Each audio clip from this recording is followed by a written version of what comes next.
오늘 아침 남편이 제 손을 꼭 잡으면서 물었습니다. 여보, 우리 이거 정말 하는 거예요? 저는 고개를 끄덕였습니다. 손이 떨렸습니다. 아니, 온몸이 떨렸습니다. 양재동 한복판. 지하 1층, 지상 5층 규모의 건물. 건물 외벽에는 아직 천으로 가려진 간판이 달려 있었습니다. 제 회사 이름이 새겨진 간판. 명숙 씨. 남편의 목소리가 떨렸습니다. 이 사람도 저만큼 떨리나 봅니다. 30년을 함께 살아온 이 사람. 제가 리어카를 끌던 시절부터 1평짜리 가게에서 반찬을 담던 시절부터 지금까지 쭉 함께 걸어온 이 사람. 이제 쫓겨날 일 없어요. 남편이 말했습니다. 그 순간 저는 울컥했습니다. 쫓겨날 일 없다는 말. 그 말이 제게는 어떤 의미인지 남편은 너무 잘 알고 있었습니다. 45년 전 저는 13살이었습니다. 월급 2,000원을 받으며 식당에서 물동이를 날랐습니다. 20살에는 은행 앞에서 리어카로 반찬 장사를 했습니다. 그때마다 저는 쫓겨났습니다. 건물 관리인이 오면 쫓겨나고 재개발이 들어오면 쫓겨나고 단속 나오면 또 쫓겨났습니다. 그래서 저는 매일 아침 일찍 나와서 남의 건물 앞을 청소했습니다. 쫓겨나지 않기 위해서. 제발 한 달만 더, 1년만 더 여기 있게 해달라고 빌기 위해서. 그런 제가 이제 저의 회사 이름이 새겨진 건물 앞에 서 있습니다. 자, 이제 막 내려요. 하나, 둘, 셋. 직원들이 간판을 가린 천을 확 당겼습니다. 엄마 손 도시락. 햇빛에 반짝이는 간판 글씨. 제가 만든 회사. 하루 최대 매출 12억. 전국 배달 1위. 그런데 저는 지금 이 건물보다, 이 간판보다 더 자랑스러운 게 하나 있습니다. 제 옆에 서 있는 이 사람. 제 손을 꼭 잡고 있는 이 남자. 35년 전 시장 한 구석에서 저를 처음 봤을 때 따뜻한 커피 한 잔 사드릴게요라고 말했던 그 사람. 아버지 장례식 도중에도 농가 대금을 입금하러 서울까지 올라갔던 그 사람. 월급 23,000원만 받으면서도 당신이 차려주는 밥이면 충분해요라고 웃었던 그 사람. 이 사람 없었으면 지금의 저도 없었을 겁니다. 감사합니다. 제가 남편에게 말했습니다. 남편은 아무 말 없이 제 손을 꼭 쥐었습니다. 이 사람은 원래 말이 없습니다. 하지만 저는 압니다. 이 사람의 손에서 전해지는 마음을요. 나도 당신 덕분이에요. 그렇게 우리는 한참을 서 있었습니다. 제 건물 앞에서. 아니, 우리의 건물 앞에서. 이 이야기는 거기서부터 시작합니다. 아니, 정확히는 45년 전 13살 소녀의 이야기에서 시작합니다. 리어카 하나로 시작해서 따뜻한 한 끼로 전국을 감동시키기까지. 그리고 그 곁을 묵묵히 지켜준 한 남자의 이야기. 지금부터 들려드리겠습니다. 제 이야기를. 아니, 우리의 이야기를. 제 인생에서 가장 추웠던 겨울은 1980년 겨울이었습니다. 그해 겨울, 저는 13살이었습니다. 아버지가 돌아가신 건 11월 중순이었습니다. 갑작스러웠습니다. 아침에 일 나가신다고 하시더니 저녁이 되어도 안 오시고 밤이 되어도 안 오시더니 결국 경찰서에서 연락이 왔습니다. 공사장 사고였습니다. 아버지는 그렇게 가셨습니다. 장례식장에서 엄마가 울부짖었습니다. 저도 울었습니다. 하지만 제가 정말 무서웠던 건 장례를 치르고 난 후였습니다. 집에 돌아와 보니 냉장고에는 김치와 된장 한 통뿐이었고 쌀독에는 쌀이 바닥을 드러내고 있었습니다. 명수가. 엄마가 제 손을 잡았습니다. 엄마가 이제 일 나가야 해. 너도 뭐라도 해야겠다. 13살. 제 나이 겨우 중학교 1학년이었습니다. 친구들은 학교 끝나고 문방구 앞에서 뽑기도 하고 떡볶이 사 먹고 그러던 나이였습니다. 하지만 저는 그날부터 일을 시작했습니다. 엄마 친구 소개로 들어간 곳은 동네 작은 식당이었습니다. 김순잔의 밥상이라는 간판이 달린 테이블 5개 정도 되는 작은 식당이었습니다. 주인 아주머니 이름이 김순자였습니다. 명수가 힘들면 언제든지 말해. 순자 아주머니가 말했습니다. 하지만 저는 힘들다고 말할 수가 없었습니다. 월급이 2,000원이었지만 그것도 제게는 큰 돈이었으니까요. 집에 쌀을 사다 놓을 수 있는 돈이었으니까요. 제가 하는 일은 물동이 나르기, 설거지, 청소였습니다. 특히 물동이가 힘들었습니다. 식당 뒤편에 수도가 있었는데 거기서 물을 길어다가 주방까지 날라야 했습니다. 플라스틱 물통에 물을 가득 담으면 무게가 한 20kg은 되었을 겁니다. 13살 소녀에게는 너무 무거웠습니다. 한 번 나를 때마다 어깨가 빠질 것 같았고 손바닥에는 금세 물집이 잡혔습니다. 처음 일주일은 매일 울면서 집에 갔습니다. 손에 물집이 잡혔고 어깨가 아팠고 허리가 아팠습니다. 집에 돌아오면 엄마가 파스를 붙여주며 말했습니다. 명수가 그만둘래? 하지만 저는 고개를 저었습니다. 그만둘 수 없었습니다. 우리 집에는 돈이 필요했으니까요. 그런데 신기한 일이 있었습니다. 일주일이 지나고 한 달이 지나니까 몸이 적응하기 시작했습니다. 처음에는 한 번에 하나씩 물통을 나르던 게 이제는 양손에 하나씩 들고 날랐습니다. 물집은 굳은 살이 되었고 어깨 근육도 생겼습니다. 사람의 몸이라는 게 참 신기했습니다. 순자 아주머니는 다정한 분이었습니다. 명수가 밥 먹어. 점심시간마다 아주머니가 밥을 차려줬습니다. 된장찌개에 김치, 계란말이 같은 간단한 반찬이었지만 정말 맛있었습니다.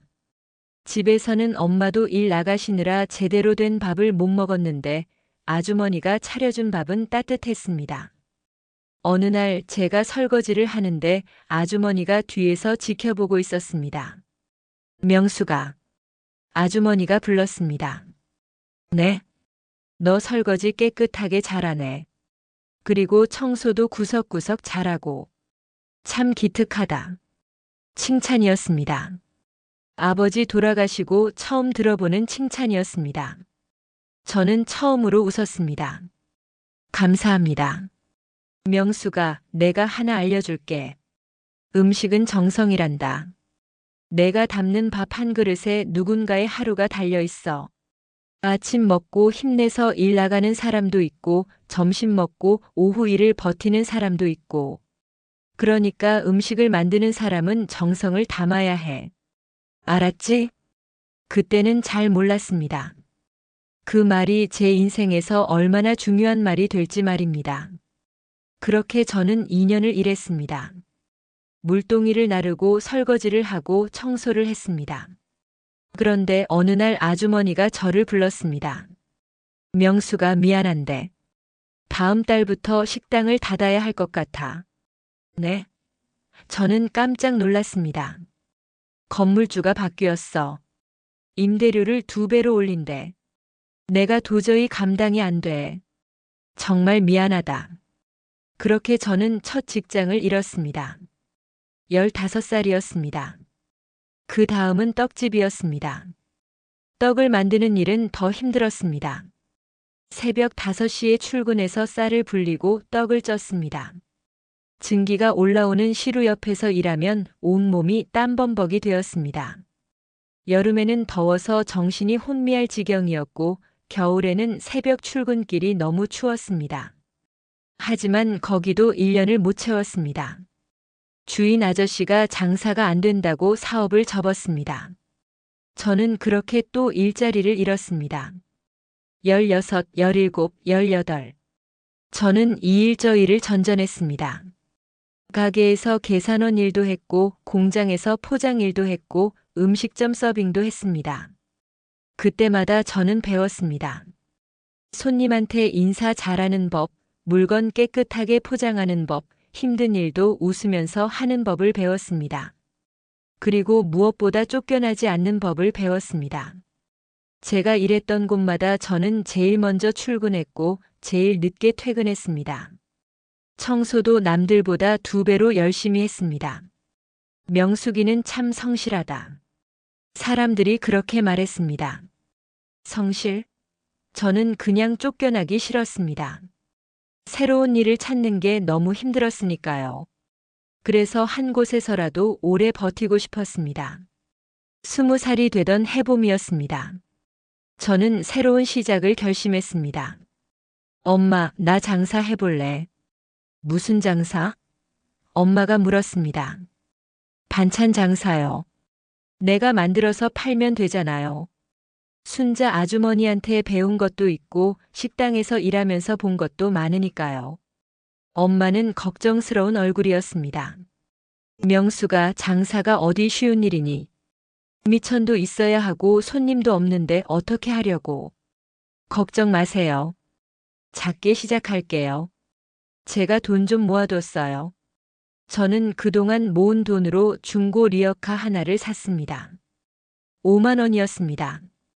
제 전 재산의 절반이었지만 망설이지 않았습니다.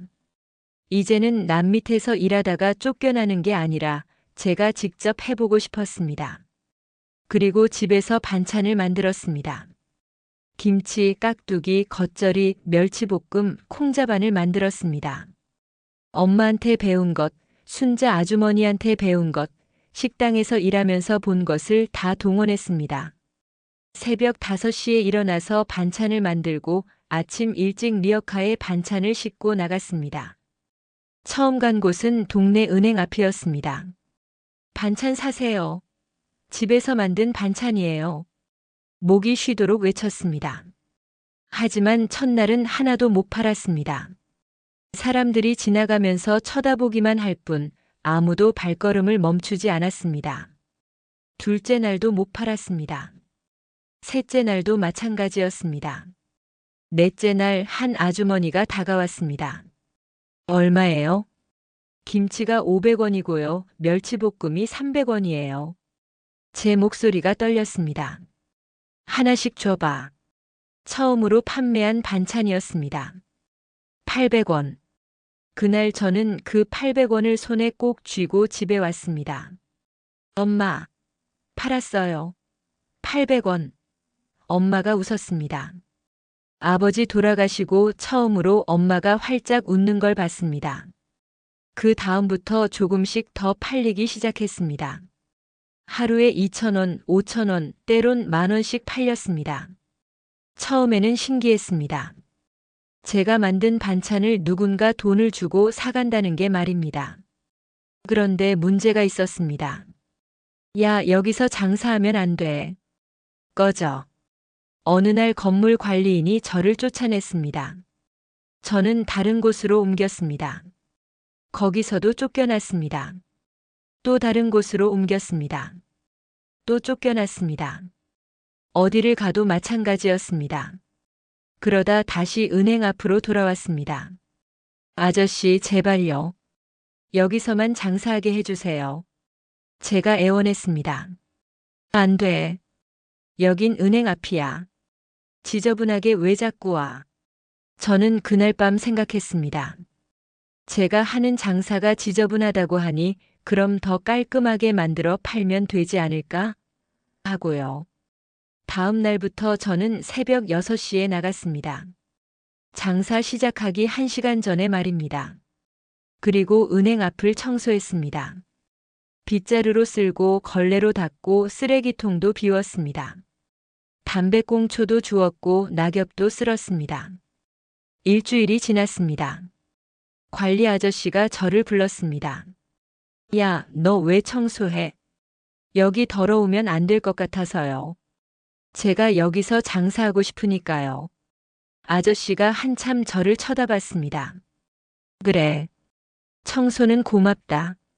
근데 장사는 점심시간 끝나면 가. 알았지? 네. 정말 감사합니다. 저는 그렇게 자리를 잡았습니다. 매일 아침 6시에 나가서 청소를 했습니다. 비가 오나 눈이 오나 한여름에도 한겨울에도 빠지지 않았습니다. 그러자 신기한 일이 일어났습니다. 은행 직원들이 저를 알아보기 시작한 겁니다. 명숙 씨, 오늘도 나왔네요. 한 직원이 말했습니다. 네, 안녕하세요. 저는 밝게 인사했습니다. 김치 하나 주세요. 어제 먹었는데 맛있더라고요. 단골이 생겼습니다. 그리고 그 단골들이 다른 사람들에게 소문을 냈습니다. 저기 은행 앞에 반찬 파는 아가씨 있잖아. 거기 반찬 진짜 맛있어. 정성스럽게 만든 게 느껴져. 하루 매출이 2만 원이 넘고 3만 원이 넘었습니다. 저는 리어카를 하나 더 샀습니다. 반찬 종류도 늘려 무생채도 만들고 오징어 채볶음도 만들고 시금치나물도 만들었습니다. 그렇게 저는 은행 앞에서 5년을 장사했습니다. 이제는 단골들이 제 이름을 불렀습니다. 명숙 씨, 오늘 뭐 새로 나온 거 있어요? 명숙 씨 반찬은 믿고 먹어요. 그런 말을 들을 때마다 가슴이 뿌듯했습니다. 13살 때 순자 아주머니가 했던 말이 생각났습니다. 음식은 정성이라고 내가 담는 밥 한 그릇에 누군가의 하루가 달려있다고 하셨던 말씀이요. 그런데 어느 날이었습니다. 명숙 씨, 은행 직원 한 분이 저를 불렀습니다. 네. 저는 밝게 대답했습니다. 저기 다음 달부터 이 건물이 재개발 들어간대요. 그 말에 제 손이 멈췄습니다. 미안해요. 우리 은행도 다른 데로 이전해야 해서요. 명숙 씨도 다른 자리 알아봐야 할 것 같아요. 그날 밤 저는 리어카를 끌고 집에 오면서 울었습니다. 또 쫓겨났습니다. 이번엔 5년이나 버텼는데 5년 동안 매일 새벽에 나와서 청소했는데 단골도 그렇게 많이 생겼는데 말입니다. 그래도 쫓겨났습니다. 집에 와서 엄마한테 말했습니다. 엄마, 나 이제 어떻게 해요? 또 쫓겨났어요. 엄마가 제 손을 잡으시며 명수가 그동안 정말 열심히 잘해왔어. 13살부터 지금까지 얼마나 열심히 살았니? 엄마가 다 알아. 하지만 또 쫓겨났잖아요. 5년이나 있었는데도요. 이번엔 다를 거야. 엄마가 말했습니다. 내가 이제 경험도 많고 단골도 있잖니. 분명히 더 좋은 기회가 올 거야. 엄마가 장담해. 그때는 몰랐습니다. 엄마 말대로 정말 더 좋은 기회가 올 거라는 걸요. 아니, 더 좋은 사람이 올 거라는 걸 말입니다. 은행 앞을 떠나야 했던 그 다음 주 저는 새로운 자리를 찾아 나섰습니다. 동네 시장 한 구석이었습니다. 1990년 24살의 봄이었습니다. 시장은 은행 앞과는 달랐습니다. 사람들이 더 많았고 더 시끄러웠고 경쟁도 치열했습니다. 반찬 파는 아줌마들이 벌써 여럿 있었습니다. 아이고, 또 반찬 장사 하나 들어왔네. 옆자리 아줌마가 째려봤습니다. 하지만 저는 포기하지 않고 여기서도 똑같이 했습니다. 새벽 6시에 나와서 제자리 주변을 청소하고 그리고 밝게 웃으며 손님들을 맞았습니다. 어서 오세요. 오늘 만든 반찬이에요. 한 달쯤 지났을 때였습니다. 아침 6시 반 저는 리어카를 끌고 막 자리를 잡고 있었는데 그때 누군가 다가왔습니다. 아침 6시부터 나와 계시네요. 항상. 고개를 들어보니 20대 후반쯤 되어 보이는 남자였습니다. 단정한 차림에 온화한 인상이었습니다. 손에는 작은 트럭 열쇠를 들고 있었습니다.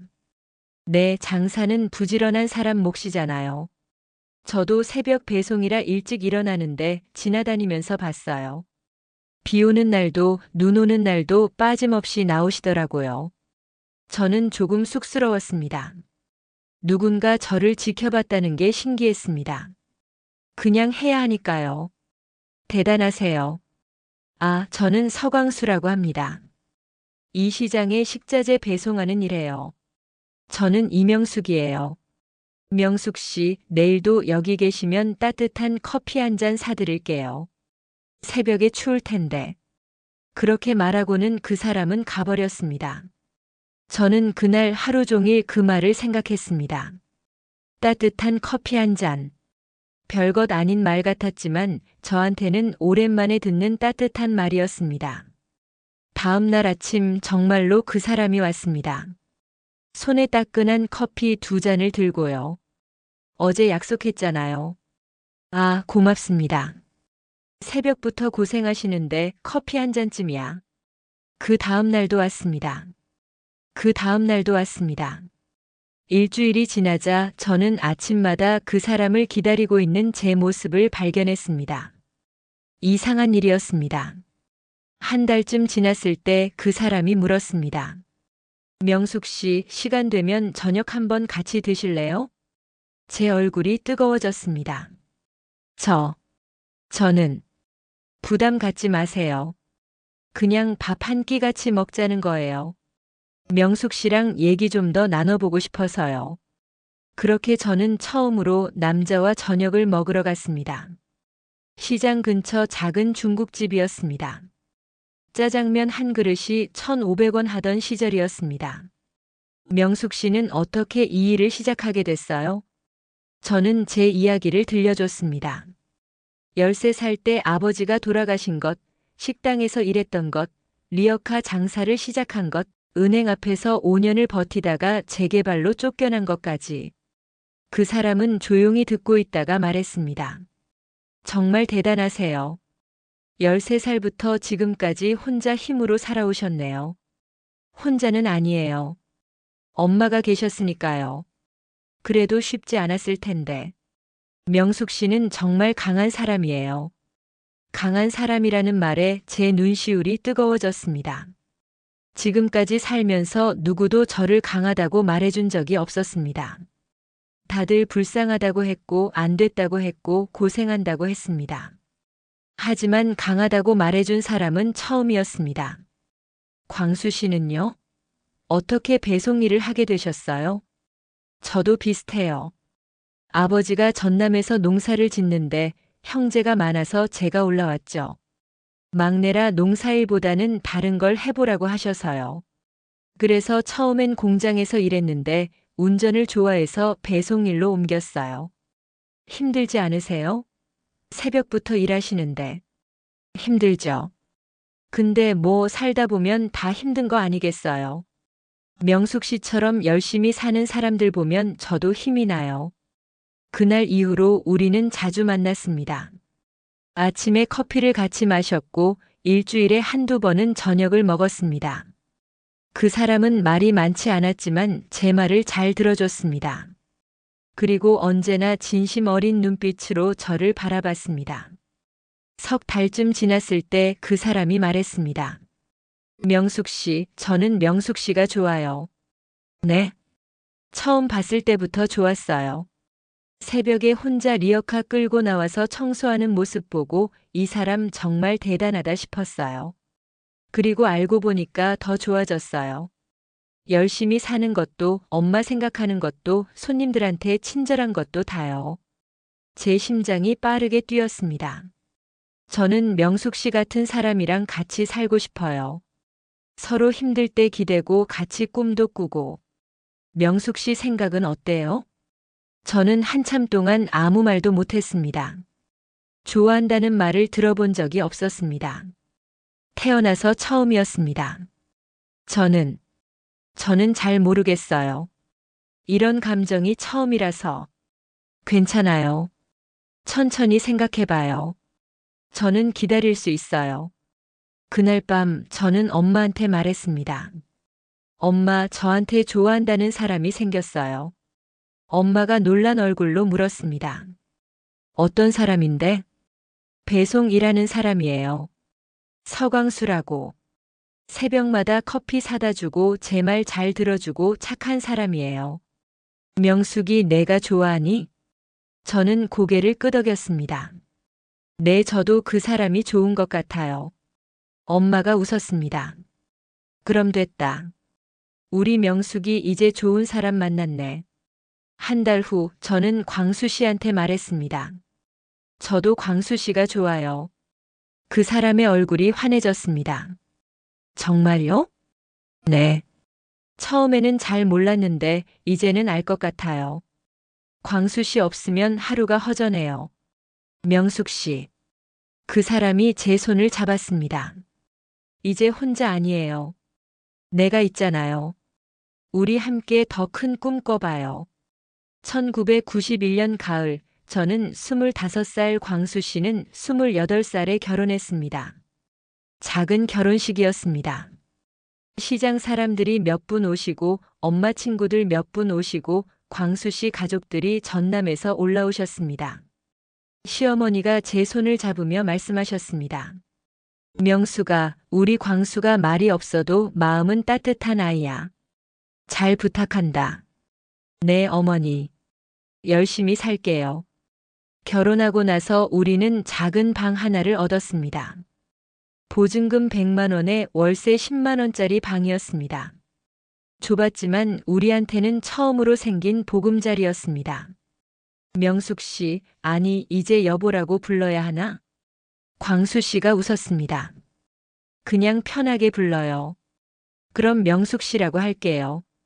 명숙 씨, 우리 장사 같이 해볼까요? 장사요? 네. 명숙 씨가 반찬 만들면 내가 배달하면 되잖아요. 내가 배송 일하면서 단골들도 좀 있거든요. 그 사람들한테 소개해 줄 수 있어요. 정말요? 그럼요.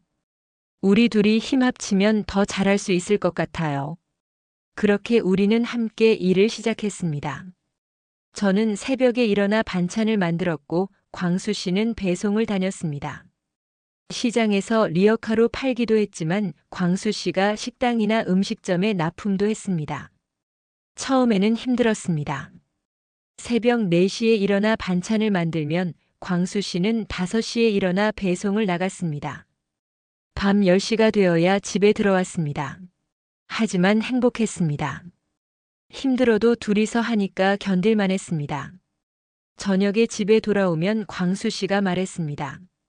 오늘 식당 사장님이 그러는데 명숙 씨 김치가 정말 맛있대요. 다음 주부터 양 더 늘려달래요. 정말요? 그럼요. 우리 명숙 씨 솜씨가 얼마나 좋은데요. 그러면서 광수 씨는 봉투를 꺼냈습니다. 오늘 번 돈이에요. 10만 원. 헉, 10만 원이나요? 네. 우리 잘하고 있어요. 1992년이 되었습니다. 장사가 조금씩 잘 되기 시작했습니다. 단골이 늘어났고 납품하는 식당도 늘어났습니다. 우리는 조금 더 큰 방으로 이사했습니다. 보증금 300만 원짜리 방이었습니다. 명숙 씨, 우리 이제 가게 하나 내볼까요? 가게요? 내 시장에서 리어카로만 하지 말고 작은 가게를 하나 얻어서 거기서 반찬을 만들고 팔면 어떨까 싶어서요. 그런데 돈이 조금씩 모아둔 게 있어요. 그리고 부족하면 대출받아도 되고요. 저는 걱정이 됐습니다. 빚을 지는 건 무섭지 않아요? 광수 씨가 제 손을 잡았습니다. 무섭죠. 근데 명숙 씨, 우리 계속 이렇게만 살 수는 없잖아요. 우리도 우리 가게 하나쯤은 가져야죠. 내가 있잖아요. 같이 하면 돼요. 1993년 봄, 우리는 시장 한 구석에 작은 가게를 얻었습니다. 1평 남짓한 공간이었습니다. 권리금 300만 원에 월세 20만 원이었습니다. 부족한 돈은 대출받았습니다. 간판도 달았습니다. 명숙이네 반찬. 제 이름이 들어간 첫 간판이었습니다. 가게 문을 여는 날 광수 씨가 말했습니다. 명숙 씨 축하해요. 드디어 우리 가게가 생겼어요. 저는 울컥했습니다. 13살부터 지금까지 10년 넘게 남의 밑에서 일하거나 리어카를 끌던 제가 이제 제 이름이 걸린 가게를 갖게 되었습니다. 고마워요, 광수 씨. 당신 없었으면 못했을 거예요. 무슨 소리예요? 명숙 씨가 열심히 했으니까 여기까지 온 거죠. 나는 그냥 옆에서 도와준 것뿐이에요. 하지만 저는 알고 있었습니다. 광수 씨가 얼마나 많이 희생했는지. 자기 돈을 다 보태주었고 새벽부터 밤까지 배송을 다니며 고생했다는 것을요. 가게를 시작한 지 한 달쯤 지났을 때였습니다. 어느 날 저녁 광수 씨가 심각한 얼굴로 돌아왔습니다. 명숙 씨, 우리 약속 하나 해요. 무슨 약속요? 우리 장사하면서 지킬 원칙을 정하는 거예요. 원칙이요? 네. 오늘 배송 다니다가 어떤 식당 갔는데 거기서 어제 남은 반찬을 다시 내놓더라고요. 손님들은 모르고 먹고 있고. 그걸 보니까 화가 나는 거예요. 저도 고개를 끄덕였습니다. 저도 그런 거 싫어요. 손님들을 속이는 거잖아요. 그래서 말인데 우리는 절대 그러지 말자고요. 어제 만든 건 절대 안 팔고 항상 신선한 것만 팔자고요. 좋아요. 그렇게 해요. 광수 씨가 종이를 꺼내 적기 시작했습니다. 첫째, 어제 만든 반찬은 절대 팔지 말자. 둘째도 정해요. 제가 말했습니다. 국산 재료만 쓰자. 손님들 건강이 제일 중요하니까. 좋아요. 셋째, 배달 시간은 반드시 지키자. 따뜻한 한 끼를 제 시간에 드려야죠. 넷째, 제가 말을 이었습니다. 협력 농가 대금은 제때 지급하자. 우리가 제때 못 받으면 얼마나 힘든지 아니까. 광수 씨가 고개를 끄덕였습니다. 그래요. 우리 이 네 가지는 꼭 지키자고요. 힘들어도요. 네. 약속해요. 우리는 그 종이를 가게 벽에 붙여 놓았습니다. 그리고 매일 아침 그걸 보며 다짐했습니다. 그렇게 우리의 새로운 시작이 열렸습니다. 1993년 봄부터 시작된 명숙이네 반찬은 우리 인생의 전부였습니다. 쉽지 않았습니다. 작은 가게 하나로 시작했지만 매일매일이 전쟁이었습니다. 새벽 3시면 광수 씨와 함께 일어났습니다. 저는 주방으로 가서 반찬을 만들기 시작했고 광수 씨는 어제 씻어둔 용기들을 정리했습니다. 김치를 담고 멸치를 볶고 시금치를 무치고 콩나물을 데쳤습니다. 차가운 겨울에도 더운 여름에도 손은 멈추지 않았습니다. 아침 7시가 되면 광수 씨가 배송을 나갔습니다. 식당에 반찬을 납품하고 단골집에 배달하고 그렇게 오전 시간을 보냈습니다. 저는 가게를 지키며 손님들을 맞았습니다. 명숙 씨, 오늘은 뭐가 신선해요? 다 신선해요. 오늘 아침에 다 만들었거든요. 그게 우리의 자랑이었습니다. 어제 만든 것은 절대 팔지 않았습니다.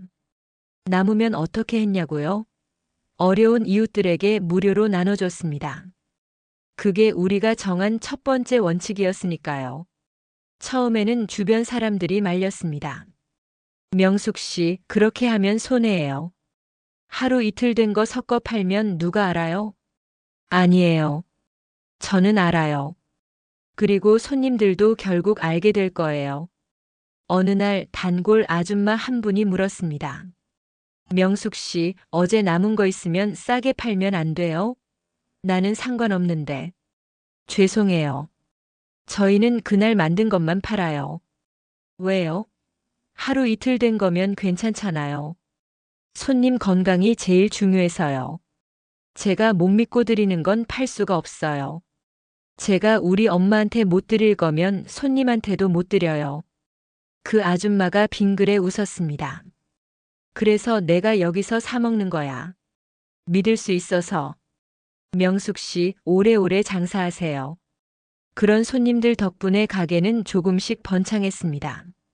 하루 매출이 10만 원이 넘었고 20만 원이 넘었고 30만 원까지 올라갔습니다. 1994년, 1995년을 거치면서 우리는 직원도 한 명 뽑았습니다. 명숙 씨, 이제 혼자 하기 힘들잖아요.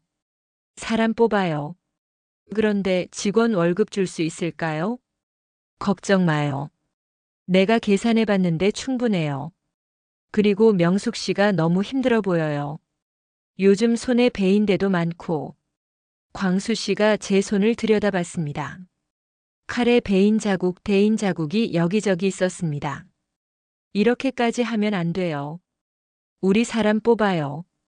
그렇게 우리 가게에 첫 직원이 들어왔습니다. 22살 된 정미라는 아가씨였습니다. 처음 일을 가르칠 때 저는 제가 순자 아주머니한테 배웠던 것을 생각하며 말했습니다. 정미 씨, 음식은 정성이에요. 우리가 담는 반찬 하나하나가 누군가의 식탁에 오르는 거니까 정성껏 만들어야 해요. 그리고 여기 벽에 붙어 있는 원칙 있죠? 이거 꼭 지켜야 해요. 정미 씨가 벽을 쳐다봤습니다. 우리가 써붙인 4가지 원칙이 적혀 있었습니다. 네, 사장님. 열심히 배울게요. 정미 씨는 성실한 친구였습니다. 새벽에 늦지 않고 나왔고 일도 꼼꼼하게 했습니다. 그 친구가 들어오고 나서 저는 조금 숨통이 트였습니다. 1996년이었습니다. 제 나이 30살. 광수 씨는 33이었습니다. 그해 우리한테 큰 시련이 찾아왔습니다. 어느 날 광수 씨가 전남에서 전화를 받았습니다. 시아버지가 쓰러지셨다는 연락이었습니다. 우리는 급히 전남으로 내려갔습니다. 병원에 계신 시아버지는 많이 편찮으셨습니다. 아버지 괜찮으세요? 광수야. 미안하다. 내가 이렇게 돼서. 무슨 말씀을 그렇게 하세요? 빨리 나으시면 돼요. 하지만 시아버지는 일주일 만에 돌아가셨습니다. 장례를 치르는 동안 우리는 서울에 갈 수가 없었습니다. 가게는 정미 씨가 혼자 지키고 있었습니다. 정미 씨가 매일 전화로 보고했습니다. 사장님, 오늘 재료 떨어진 거 제가 시장에서 사왔어요. 국산인지 확인했어요. 고마워요, 정미 씨. 고생이 많네요. 장례식 둘째 날 광수 씨가 조용히 저를 불렀습니다. 명숙 씨, 나 서울 다녀와야 할 것 같아요. 무슨 소리예요? 아버님 빈소에 있어야죠. 오늘이 협력 농가분들 대금 주는 날이에요. 그 말에 저는 깜짝 놀랐습니다. 우리는 매달 25일에 농가 대금을 입금했습니다. 그게 우리가 정한 4번째 원칙이었습니다. 제때 지급하자고요. 그래도 오늘은 협력업체에 말씀드리고 하루만 미루면 안 될까요? 안 돼요. 광수 씨가 고개를 저었습니다. 우리가 정한 원칙이잖아요. 농가 사장님들이 우리만 믿고 농사 짓는 거예요. 그분들도 그 돈으로 비료 사고 종자 사고 생활하시는 건데 우리가 늦출 수는 없어요. 하루라도요. 하지만 명숙 씨, 우리 아무리 힘들 때에도 원칙 지키자고 했잖아요. 지금이 바로 그때예요. 광수 씨는 형님들한테 양해를 구했습니다. 처음에는 형님들이 화를 내셨습니다. 아버지 빈소에 있어야 할 놈이 무슨 소리야? 형님 죄송합니다. 금방 다녀올게요. 제가 약속을 지켜야 해요. 큰형님이 한참을 노려보시다가 말씀하셨습니다. 아버지가 제일 싫어하시던 게 뭔지 아니? 약속 안 지키는 거였어. 어서 갔다 와. 광수 씨는 차를 몰고 서울로 올라갔습니다. 5시간을 달려서요. 농가 대금을 입금하고 가게를 확인하고 정미 씨를 격려하고 다시 전남으로 내려왔습니다. 새벽 2시에 빈소에 돌아온 광수 씨는 지쳐 보였습니다. 고생했어요. 제가 말했습니다. 괜찮아요. 우리가 정한 원칙이니까요. 그리고 명숙 씨, 박 사장님이 그러시더라고요. 뭐라고요? 전화로 입금됐다고 연락드렸더니 사장님이 우시더라고요. 자기 같은 작은 농가한테 이렇게까지 해주는 사람은 처음이라고. 평생 우리랑 거래하고 싶다고 하셨어요. 그 말에 제 눈시울도 뜨거워졌습니다. 우리가 잘하고 있구나. 원칙을 지키는 게 옳았구나. 그 모습을 본 시어머니가 말씀하셨습니다. 광수야, 내가 약속을 그렇게 중요하게 생각하는구나. 아버지가 보셨으면 기뻐하셨을 거야. 너희 부부 참 기특하다. 1997년 IMF가 터졌습니다. 온 나라가 혼란스러웠습니다. 회사가 망하고 사람들이 직장을 잃었습니다. 거리에는 실업자들이 넘쳐났습니다. 장사도 안 됐습니다. 하루 매출이 반으로 줄었습니다. 어느 날 거래처 식당 주인이 말했습니다. 명숙 씨, 미안한데 다음 달부터 납품 좀 줄여야겠어요. 네? 왜요? 저희가 뭘 잘못했나요? 아니에요. 명숙 씨, 내가 잘못한 게 아니라 장사가 안 돼요. 손님이 반으로 줄었어요. 다들 돈이 없으니까 밖에서 안 먹어요. 어쩔 수 없어요. 그런 식당이 한두 곳이 아니었습니다. 하나둘 주문을 줄이기 시작했습니다. 심지어 아예 폐업하는 식당도 있었습니다. 우리 매출도 반으로 떨어졌습니다. 명숙 씨, 어떻게 할까요? 광수 씨가 걱정스러운 얼굴로 물었습니다. 버텨야죠. 우리가 지금까지 그래왔잖아요. 그런데 계산해 보니까 직원 월급이랑 임대료 내면 우리에게 남는 게 거의 없어요. 그럼 우리 월급을 줄여요. 명숙 씨, 괜찮아요. 우리 돈은 나중에 받으면 돼요. 정미 씨 월급은 꼭 줘야 해요. 그 친구도 그 돈으로 사는 건데 우리가 어떻게 안 줘요? 광수 씨가 고개를 끄덕였습니다. 알겠어요. 그럼 나는 2만 원만 받을게요. 2만 원이요? 그걸로 어떻게 한 달을 살아요? 응. 담배 사 피우고 밥값 쓰고 기름값 쓰면 그 정도면 돼요.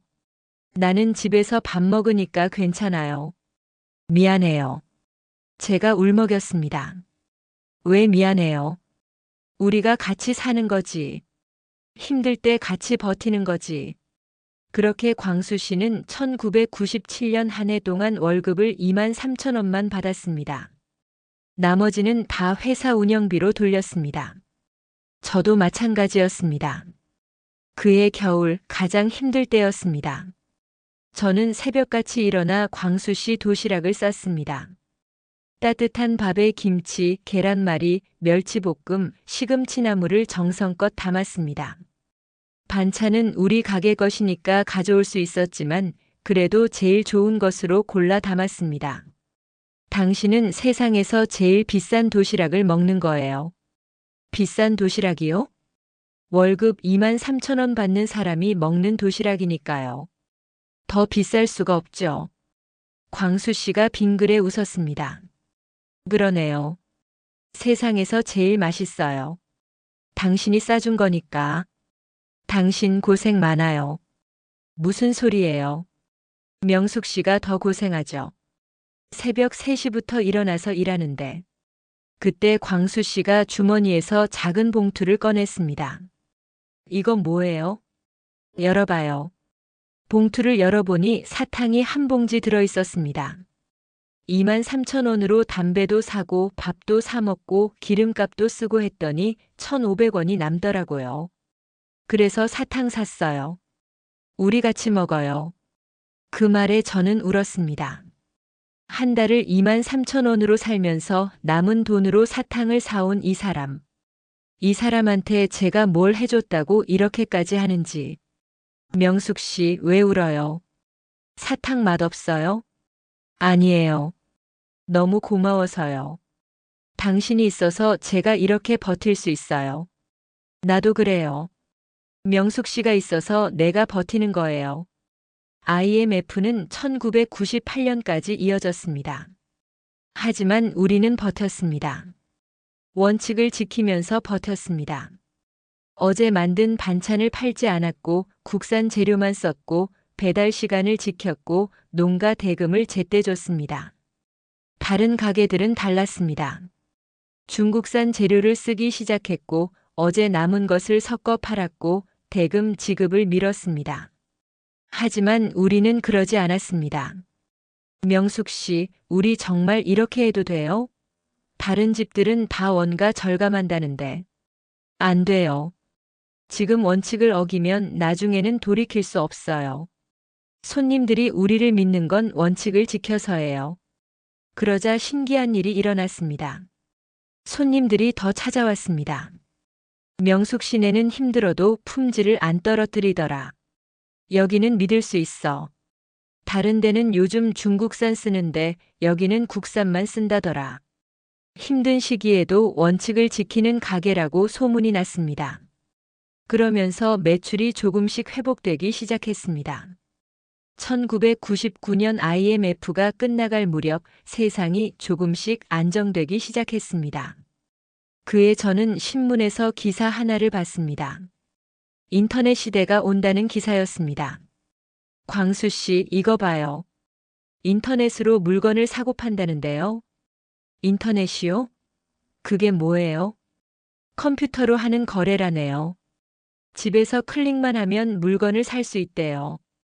저는 그날부터 인터넷에 관심을 갖기 시작했습니다. 하지만 저는 컴퓨터를 한 번도 만져본 적이 없었습니다. 명숙 씨, 컴퓨터 학원 다녀볼까요? 저 같은 사람이 학원을요? 33인데요. 나이가 뭐가 중요해요. 배우고 싶으면 배워야죠. 2000년 봄, 저는 컴퓨터 학원에 등록했습니다. 학원에 가니 저보다 어린 사람들 뿐이었습니다. 20살, 25살 젊은 사람들 사이에 34인 제가 앉아 있었습니다. 처음에는 쑥스러웠습니다. 키보드 치는 것도 느렸고 마우스 쓰는 것도 서툴렀습니다. 선생님이 설명하는 게 무슨 말인지 이해가 안 될 때도 많았습니다. 하지만 포기하지 않았습니다. 집에 돌아와서는 노트에 필기한 것을 보고 또 보며 공부했습니다. 그렇게 1년이 지나 저는 이제 타자를 칠 수 있었고 인터넷 검색도 할 수 있었습니다. 하지만 쇼핑몰을 만드는 건 여전히 어려웠습니다. 선생님, 쇼핑몰은 어떻게 만들어요? 그건 좀 어려운데요. 홈페이지 만드는 과정을 더 배우셔야 해요. 몇 년 동안 컴퓨터 학원을 다니며 낮에는 가게 일을 하고 밤에는 학원에 가고 집에 와서는 복습했습니다. 광수 씨가 걱정했습니다. 명숙 씨, 너무 무리하는 거 아니에요? 몸 상할라. 괜찮아요. 이거 배워놓으면 우리 장사에 큰 도움이 될 거예요. 요즘 젊은 사람들 다 인터넷으로 물건 산다던데요. 그래도 너무 힘들어 보여요. 당신도 매일 새벽부터 배송 다니면서 힘든 거 참잖아요. 저도 조금만 더 참을게요. 2005년 봄이었습니다. 그동안의 노력과 배움으로 드디어 명숙이네 반찬 홈페이지를 만들 수 있었습니다. 투박했지만 제가 직접 만든 홈페이지였습니다. 반찬 사진도 제가 찍었고 설명도 제가 썼습니다. 어서 오세요. 명숙이네 반찬입니다.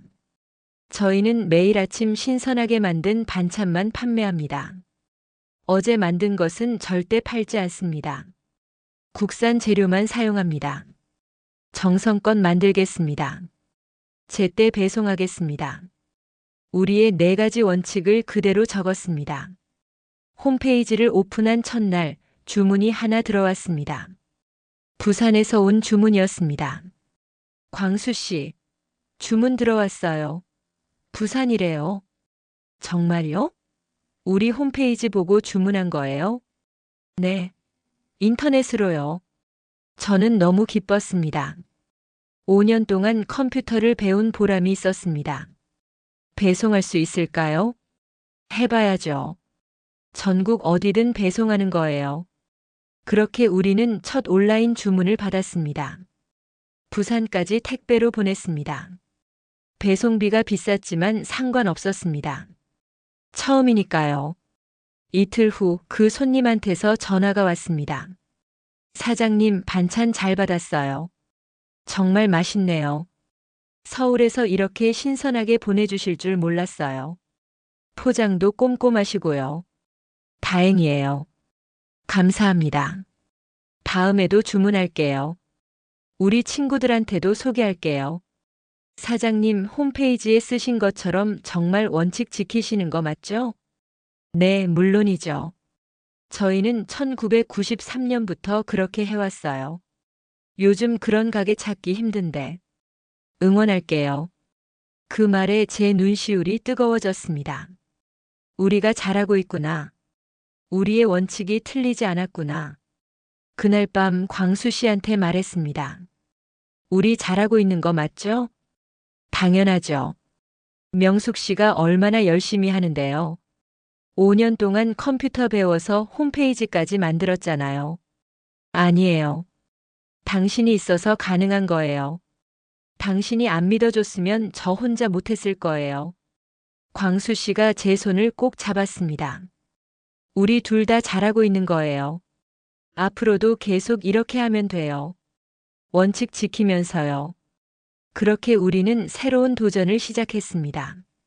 인터넷이라는 새로운 세상으로요. 우리의 인터넷 쇼핑몰은 천천히 하지만 확실하게 성장했습니다. 처음에는 하루에 한두 건씩 주문이 들어왔습니다. 그러다 일주일에 10건, 20건으로 늘어났습니다. 시간이 지나자 하루에 5건, 10건씩 주문이 들어왔습니다. 명숙 씨, 주문이 너무 많아요.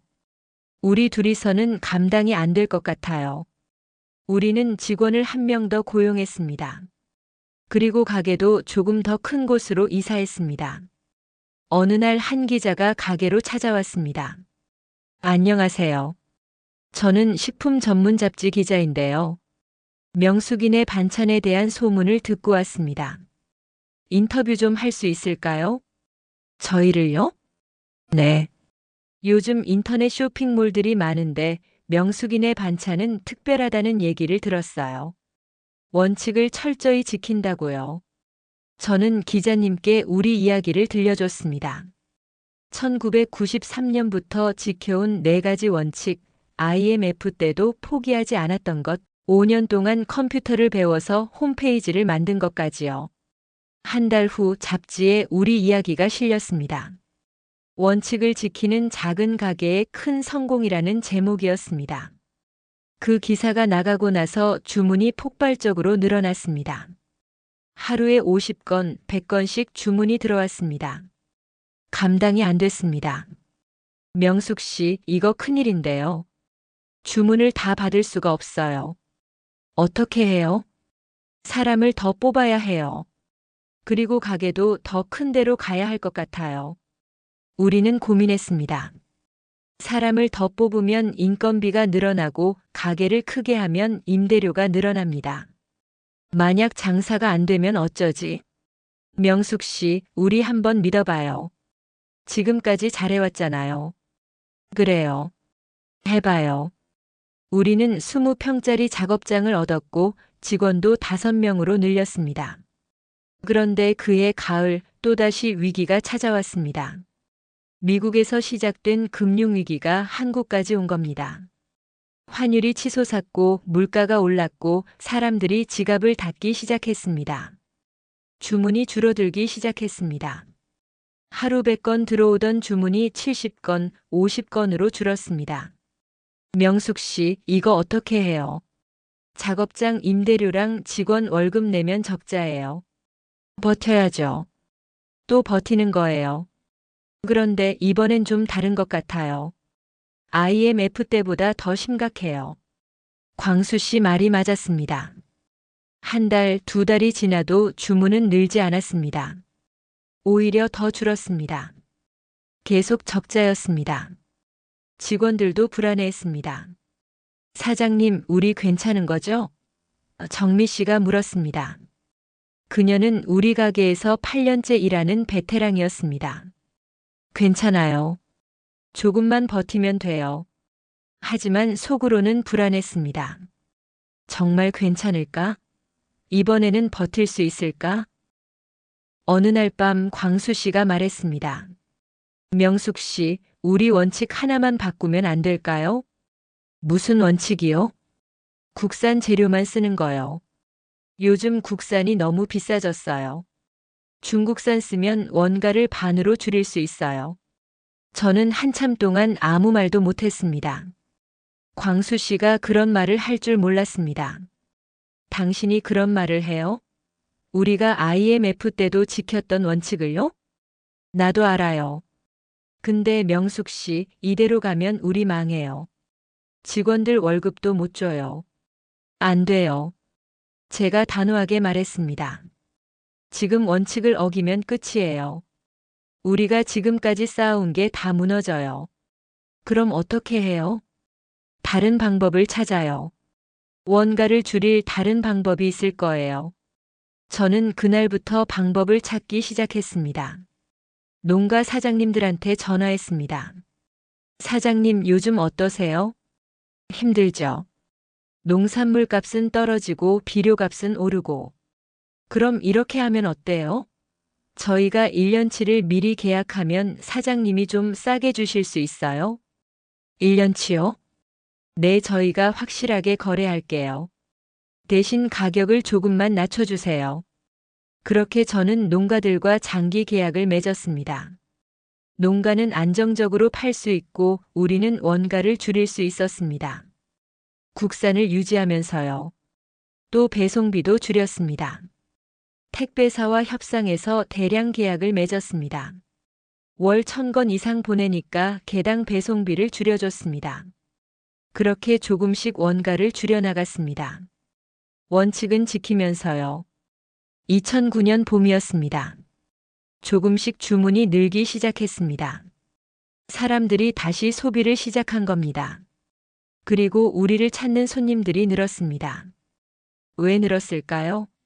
경쟁업체들이 위기 때 품질을 낮췄던 겁니다. 중국산을 쓰고 어제 것을 섞어 팔고. 그런데 우리는 그러지 않았습니다. 손님들이 알아본 겁니다. 명숙이네는 힘들 때도 안 변하더라. 여기는 믿을 수 있어. 주문이 다시 늘기 시작했습니다. 하루 100건, 200건, 300건. 2010년이 되자 하루 평균 500건의 주문이 들어왔습니다. 명숙 씨, 우리 이제 공장을 지어야 할 것 같아요. 공장이요? 네, 이 정도 물량은 작업장에서 못해요. 제대로 된 공장이 필요해요. 2011년 우리는 경기도에 작은 공장을 얻었습니다. 100평 규모였습니다. 직원도 20명으로 늘렸습니다. 제 나이 45살 광수 씨는 48살이었습니다. 우리는 이제 명숙이네 반찬이 아니라 엄마 손 도시락이라는 브랜드로 법인을 만들었습니다. 왜 이름을 바꿔요? 엄마 손처럼 정성스럽게 만든다는 의미예요. 그리고 이제는 반찬만이 아니라 도시락도 팔잖아요. 법인 등기를 하는 날 저는 울었습니다. 13살 때 식당에서 물동이를 나르던 제가 이제 회사 대표가 되었습니다. 명숙 씨, 왜 울어요? 그냥 믿기지가 않아서요. 우리가 여기까지 온 게, 우리 잘했어요. 정말 잘했어요. 회사는 계속 성장해 직원도 50명이 되었고 우리는 전국적인 브랜드가 되었습니다. 하루 매출이 5천만 원을 넘었고 많을 때는 억 단위를 넘었습니다. 특별한 날에는 하루 매출이 12억까지 올라갔습니다. 명절 전날 같은 때였습니다. 명숙 씨, 우리 진짜 여기까지 온 거예요? 그러게요. 저도 믿기지가 않아요. 우리는 큰 결정을 했습니다. 명숙 씨, 우리 이제 우리 건물 하나 사요. 건물이요? 네, 지금까지 남의 건물 새 얻었으면서 살았잖아요. 이제는 우리 건물 갖고 싶어요. 당신이 쫓겨나지 않게요.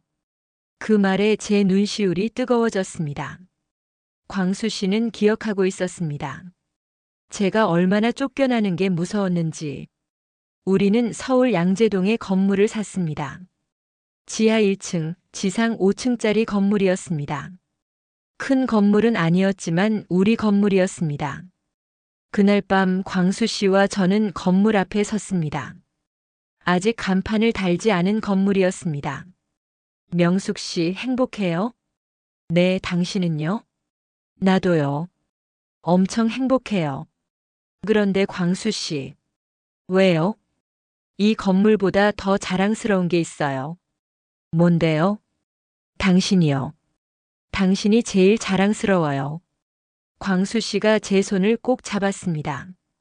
우리는 건물 리모델링을 하고 새 간판을 달 준비를 했습니다. 간판 제막식 날을 위해 직원들은 행사를 준비하며 단골 손님들과 협력 농가거래처 분들에게 초대장을 보냈습니다. 명숙 씨, 떨려요? 네, 떨려요. 우리 여기까지 왔어요. 저는 고개를 끄덕였습니다. 정말 여기까지 왔습니다. 1980년 13살 소녀가 상상이나 했을까요? 자기 회사 이름이 새겨진 건물을 갖게 될 거라고. 20살 리어카를 끌며 반찬을 팔던 그 시절 생각이나 했을까요? 리어카를 끌던 제가 이렇게 큰 회사를 만들 거라는 것을요. 아니, 꿈꾸지 못했을 겁니다. 하지만 포기하지 않았습니다. 원칙을 지켰습니다. 그리고 곁에 믿어주는 사람이 있었습니다. 그래서 여기까지 왔습니다. 간판 제막식이 끝나고 손님들이 하나둘 돌아갔습니다. 저녁 무렵이었습니다. 광수 씨와 저는 건물 옥상으로 올라가 해가 지는 풍경을 보고 있었습니다. 명숙 씨, 우리 정말 멀리 왔네요. 저는 고개를 끄덕였습니다. 정말 멀리 왔습니다. 1980년 13살 소녀가 이곳까지 오는데 45년이 걸렸습니다. 후회하는 거 있어요? 광수 씨가 물었습니다. 하나도 없어요. 힘들었지만 그 시간들이 저를 만들었으니까요. 당신은요? 나도요. 명숙 씨 만나서 정말 행복했어요. 광수 씨가 제 손을 잡았습니다. 이 사람 손은 언제나 따뜻했습니다. 35년 동안 제 손을 잡아준 손이었습니다. 저는 생각했습니다. 성공이 뭘까요? 큰 건물을 갖는 것? 큰 돈을 버는 것? 아니었습니다. 적어도 저한테는요. 진짜 성공은 원칙을 지키며 사는 것이었습니다. 어려워도 정직하게 사는 것이었습니다. 그리고 곁에 믿고 의지할 사람이 있는 것이었습니다. 우리는 집으로 돌아와 광수 씨가 저녁을 차렸습니다. 된장찌개, 김치, 계란말이. 간단한 식사였지만 따뜻했습니다. 맛있어요. 제가 말했습니다.